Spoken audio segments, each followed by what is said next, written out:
23번, 24번은 다음 글을 읽고 물음에 답하십시오 라고 되어 있는데, 하나는 밑줄 친 부분에 나타난 나의 심정으로 알맞은 것을 고르십시오 라고 해서 감정 형용사에 대해서 찾는 문제입니다. 여러분, 한국 사람들은 자기의 마음, 자기의 감정을 굉장히 정확하게 전달하는 것을 좋아합니다. 그래서 감정 형용사를 다양하게 사용하는데요. 그런 감정 형용사가 여러분 나라 말에 없을 수도 있어요. 그래서 이 문제를 어려워하는 친구들이 많아요. 선생님이 선택지에 나오는 여러 가지 감정 형용사들을 하나하나 설명을 해줄게요. 그리고 24번 문제는 지금까지 우리가 많이 봤던 이 글의 내용과 같은 것을 고르십시오 하는 문제입니다. 마찬가지로 24번 문제는 이 글하고 같은 거 다른 것만 찾으면 되니까 여러분은 아마 23번 문제가 조금 더 어려울 것 같아요. 그러면 23번 문제를 풀기 위해서 이 글을 읽어야 하잖아요. 그죠? 그런데 이런 글은 여러분이 지금까지 읽었던 생활문이나 안내문, 광고문 하고 아주 다른 글입니다. 왜냐하면 23번, 24번 보기는 대부분 문학 작품에서 가지고 오는 경우가 많아요. 문학 작품은 소설이나 수필 같은 거죠. 그죠? 소설, 수필, 그리고 어떤 사람의 경험을 쓴 생활문이 많이 나오는데요. 이런 글은 여러분이 지금까지 읽었던 설명문처럼 그냥 쭉쭉쭉쭉 무슨 이야기 하고 있어요? 이거 맞아요? 틀려요? 이렇게 찾는 것이 아닙니다.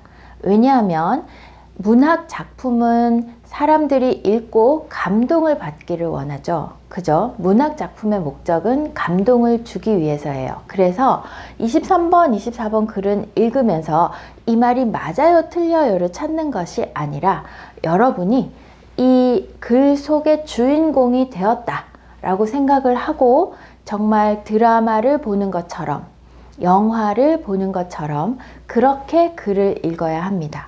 그래서 글을 읽을 때 이게 문법이 뭐예요? 이 단어 무슨 뜻이에요? 비슷한 단어 이게 있어요. 이렇게 문제를 풀지 마시고요.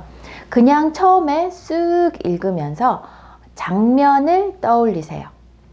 이 영화, 이 드라마의 장면은 어떤 장면이에요? 그리고 등장인물, 누가 이 이야기에 나와요? 찾으세요. 그리고 그 이야기에서 가장 중요한 사람, 다시 말해서 주인공이죠. 여자면 여자 주인공이 되는 거고요. 이 글을 이야기하는 사람이 남자면 여러분이 남자 주인공이 된 것처럼 글을 읽으면 됩니다. 그러면서 그 장면을 정말로 머릿속에 상상하세요. 머릿속에 그림을 그리는 겁니다. 그래서 단어나 문법에 집중하는 것보다는 상황에 집중하고 등장인물의 마음, 그래서 지금 이 사람 기분이 어때요? 어떤 느낌이에요? 그것을 찾으려고 생각을 하면 훨씬 쉽게 문제를 풀 수 있습니다. 꼭 기억하세요. 23번, 24번 문제는 맞아요, 틀려요 찾지 말고 여러분이 이 글 속의 주인공이 되는 거예요. 그래서 내가 라고 말하는 사람이 여러분이다 라고 생각을 하고 글을 읽으면 훨씬 쉽게, 그리고 이 사람의 마음을 더 잘 이해할 수 있습니다. 그러면 선생님하고 같이 한번 읽어봐요. 2개월 전에 동료 미숙 씨가 출산 휴가를 내고 아이를 낳으러 갔다. 자, 처음에는 그냥 가볍게 뚜루룩 읽어볼게요. 모르는 단어, 문법 집중하지 않겠습니다. 회사에서는 미숙 씨가 올 때까지 직원을 구하는 대신 나에게 그 일을 맡겼다. 나 나오지요? 나. 이제 여러분은 뭐예요? 이 사람이 되어야 해요. 그죠? 나에게 그 일을 맡겼다. 누군가가 휴가를 냈어요. 회사에 동료가 휴가를 냈는데 그 사람이 하던 일이 다 내 일이 되었어요. 여러분 일이 더 많아진 거예요. 회사에 다니는데 일이 갑자기 더 많아졌어요. 원래부터 내가 하던 일에 익숙하지 않은 미숙 씨의 일까지 겹쳐 업무량이 너무 많아졌다. 그렇죠? 내가 원래 하던 일도 있고, 그리고 다른 사람, 지금 휴가를 낸 사람의 일까지 내가 하게 된 거예요. 여러분 회사에서 일하는 시간은 똑같고 하는 일이 훨씬 많아졌으니까 여러분은 너무너무 바빠진 거예요. 그죠? 우리는 지금 너무 바빠요. 그러나 나의 마음을 알아주는 사람이 아무도 없었다. 내 밑줄 있죠? 그죠? 나의 마음을 알아주는 사람이 아무도 없었다. 이때 여러분은 지금 너무 힘들어요. 너무 바빠요. 일이 너무 많아졌어요. 그런데 아무도 내 마음을 몰라요. 그때 여러분 기분이 어때요? 여러분 어떤 마음이에요? 그거 생각하세요. 회사에 가는 것이 즐겁지 않고 가족들에게 짜증도 자주 냈다. 아, 회사에 가기 싫어요. 아침에 눈 뜨면 아, 오늘 회사 안 가면 안 돼? 이런 생각을 하고, 회사에서 일이 너무 많고 피곤하니까 집에 오면 자꾸 화가 나요. 가족들한테도 아, 몰라 알아서 해, 이렇게 짜증이 나는 거예요. 자, 여러분 지금 상상하고 있죠? 예, 여러분은 직장인이에요. 일이 갑자기 많아졌어요. 아무도 일이 갑자기 많아진 나에게 신경 쓰지 않아요. 그래서 좀 기분이 안 좋아요. 그죠? 안 좋은 기분이에요. 그러니까 회사에도 가기 싫고 집에 가서도 짜증도 많이 내고, 이런 여러분의 모습입니다.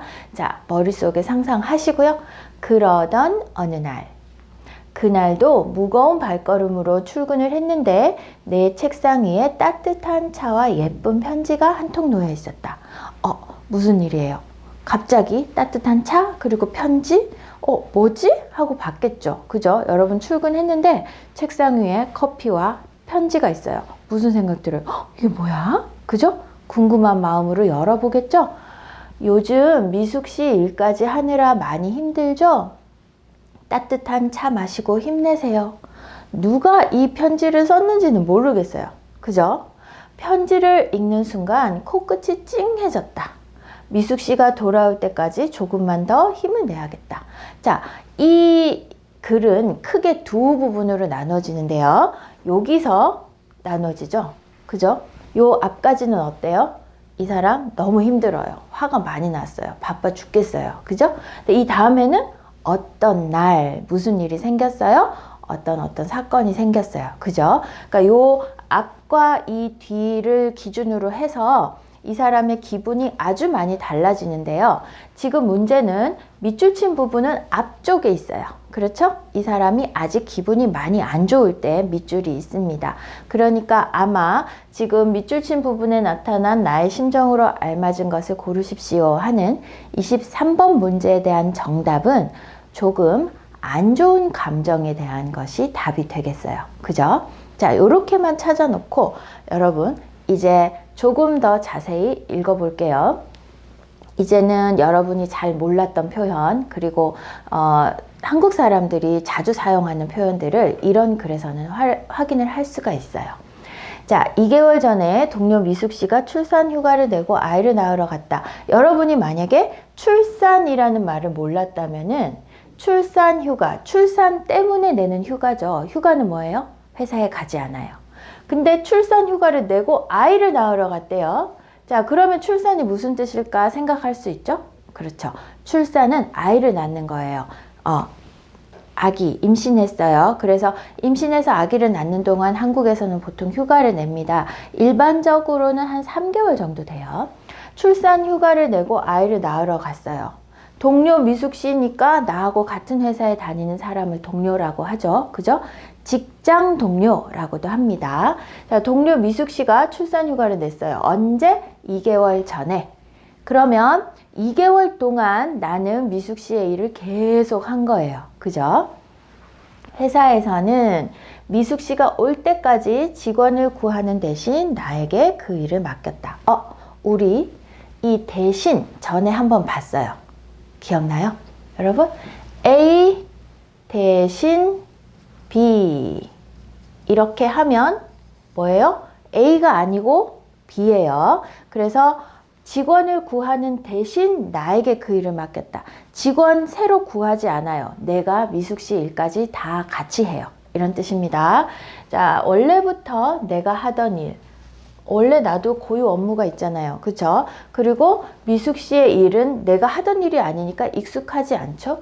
익숙하지 않은 미숙 씨의 일까지 겹쳐 업무량이 많아졌다. 이 업무라는 것이 회사에서 하는 일이라는 뜻입니다. 회사에서 하는 일의 양이 많아졌어요. 그러나 나의 마음을 알아주는 사람 아무도 없었다. 미숙 씨 한 사람이 하던 일, 내가 하던 일, 두 사람의 일을 내가 하고 있으니까 얼마나 힘든데 이거에 대해서 말하는 사람이 아무도 없는 거예요. 그래서 자, 회사에 가는 것이 즐겁지 않고 가족들에게 짜증도 자주 냈다. 이제 여러분 이 사람의 마음 더 잘 알 수 있으니까 23번 문제 한번 풀어볼까요? 밑줄 친 부분에 나타난 나의 심정으로 알맞은 것을 고르십시오. 서운하다, 곤란하다, 부끄럽다, 행복하다. 자, 아까 이야기했어요. 이 글의 앞부분에는 안 좋은 감정, 뒤쪽 부분에는 좋은 감정.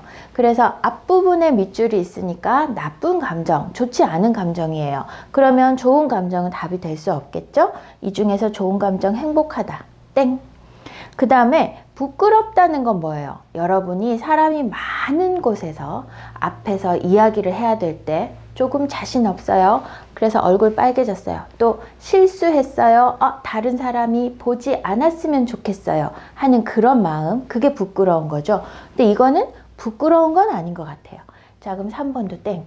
그럼 서운하다, 곤란하다 있어요. 곤란하다는 조금 어려운 거예요. 어려운 거. 그래서 한국 사람들이 부탁을 받았을 때 내가 그 부탁을 들어줄 수 없잖아요. 뭐 누구누구 씨 죄송한데 이번 주 토요일에 시간 있어요? 저 좀 도와줄 수 있어요? 그럴 때 그렇게 하기에는 내가 조금 어려움이 있어요 라고 얘기할 때 죄송해요, 좀 곤란해요 라고 이야기를 합니다. 어렵다, 힘들다 라는 뜻이에요. 나의 마음을 알아주는 사람이 아무도 없어서 내가 어려워요? 그건 아니죠. 어려운 거랑 좀 다르잖아요. 그래서 2번도 땡. 정답은 서운하다입니다. 서운하다. 서운하다라는 것은 뭐냐면 내가 기대하고 있는 만큼 다른 사람들이 나에게 해주지 않아요. 그럴 때 느끼는 마음이에요. 서운하다. 여러분이 친한 친구가 있어요. 정말 친한 친구가 있는데 이 친구 생일 때 내가 일주일 전부터 막 이벤트를 준비해서 다른 친구들도 다 초대하고 서프라이즈 파티를 해줬어요. 그래서 이제 내 생일이 됐는데 친구가 내 생일을 몰라요. 기억하지 못하고 그냥 넘어가요. 여러분 어떻게 생각해요? 친구가 내가 친구 생일에 이렇게 이벤트 해줬으니까 나도 친구한테 그런 이벤트 받고 싶어 생각할 거 아니에요. 그죠? 여러분이 기대하는 만큼은 이만큼인데 친구가 해주는 만큼은 이만큼 또는 이만큼. 그래서 이만큼 여러분이 기대하는 만큼 어떤 그 마음을 받지 못할 때 그럴 때 서운하다라고 표현을 합니다. 그래서 이 사람도 지금 두 사람 일을 하니까 너무너무 힘든데 사람들이 아유 힘들죠. 요즘 많이 바쁘죠. 어떡해요. 제가 좀 도와줄까요? 이렇게 말하는 사람 아무도 없는 거예요. 그래서 내 마음은 그렇게 내가 힘든 거 사람들이 알아줬으면 좋겠다 생각하는데 그런 사람이 없어요. 그러지 않아요. 그러니까 서운하다라는 적에 맞는 표현입니다.